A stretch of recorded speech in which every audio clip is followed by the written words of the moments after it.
ఇక అపూర్వ వెంటనే అక్కడి నుండి ఆ దిష్టి ప్లేట్ని బయటపడేస్తుంది.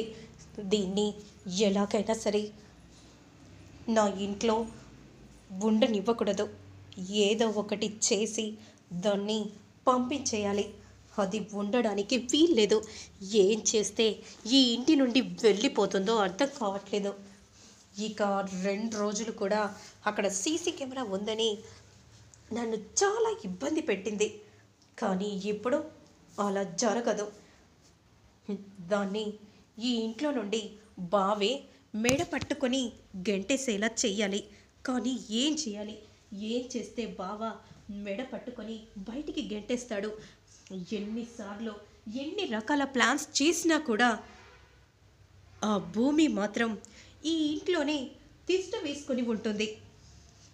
ఇలాగే చూస్తూ ఊరుకుంటూ ఉంటే ఈ ఆస్తి మొత్తం కూడా భూమికి రాసిచ్చినా రాసిచ్చేసేస్తాడు.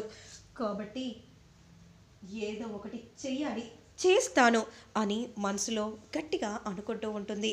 ఇక మరోవైపు మాత్రం శరత్ చంద్ర ఇలా చెప్తూ ఉంటారు. అమ్మ భూమి, ఇది నీ ఇల్లమ్మా. నువ్వు ఏం కంగారు పడకో. నువ్వు అక్కడ ఎలా ఉన్నావో ఇక్కడ కూడా నీ ఇష్టానుసారంగా ఉండాలి. ఇదిగో ఇదే అమ్మా నీ రూమ్. దగ్గరుండి అరేంజ్మెంట్స్ చేయించాను. నచ్చిందా అమ్మా? నచ్చింది నాన్న. మీరు ఎంతో ప్రేమగా దగ్గరుండి చేయించాక నాకు నచ్చకుండా ఉంటుందా?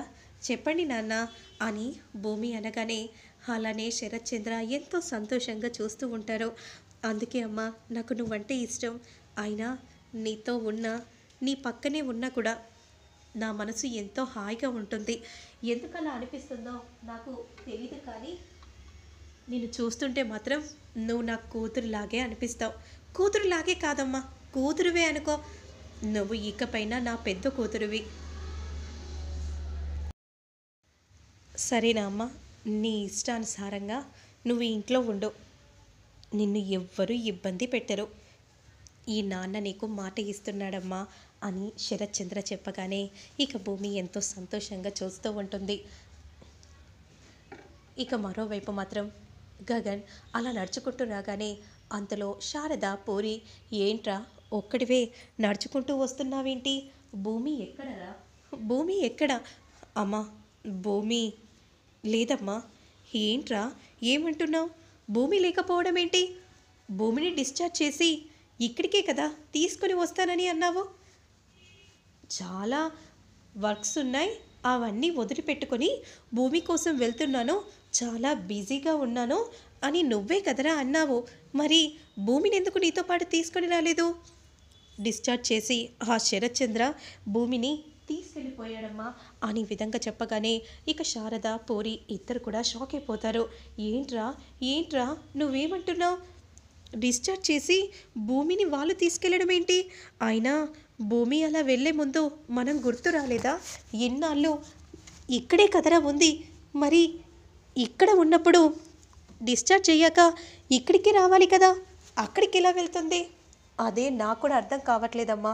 ఇక్కడికి రాకుండా అక్కడికి ఎందుకు వెళ్ళింది అని. ఎందుకు వెళ్ళుంటుంది? అసలు భూమికి ఏమైందిరా? నాకేం అర్థం కావట్లేదు. పిలవగానే అలా ఇలా వెళ్ళిపోతుంది. మనమందరం గుర్తు రాలేదా? చూస్తూ ఉంటాడు. అయినా ఇదేంటి నాన్న, ఇది నీ చేతిలో ఉందేంటి? భూమికి గిఫ్ట్గా ఇద్దామని తీసుకెళ్ళానమ్మా. ఏంట్రా నువ్వంటుంది? భూమికి గిఫ్ట్గా ఇద్దామని తీసుకెళ్ళావా? ఇది నెక్లెస్ కదా? అవునమ్మా, నాకు కాబోయే కోడలికి ఇవ్వాలని అనుకున్నానురా. అవునమ్మా, అందుకే భూమికి ఇవ్వాలని అనుకున్నాను. భూమిని ప్రేమిస్తున్నావా అని అనగానే ఇక గగన్ ఏం చెప్పాలో అర్థం కాక సిగ్గుపడిపోతూ ఉంటాడు. అంటే అన్నయ్య భూమిని ప్రేమిస్తున్నాడన్నమాట. అర్థమైందిరా. ఇన్నాళ్ళు కూడా భూమి లాంటి కోడల్నే తెచ్చుకోవాలని అనుకున్నాను, కానీ భూమినే కోడలుగా తెచ్చుకోవాలని అనుకోలేదు. భూమి ఇంటి కోడలైతే మొదటగా సంతోషపడేది నేనేరా అని విధంగా అనగానే ఇక గగన్ కూడా చాలా సంతోషంగా చూస్తూ ఉంటారు. అవునన్నయ్య, భూమి ఈ ఇంటికి కోడలిగా రావటం నాకు కూడా చాలా సంతోషంగా ఉంది. అని అనగానే గగన్ అలానే చూస్తూ ఉంటాడు.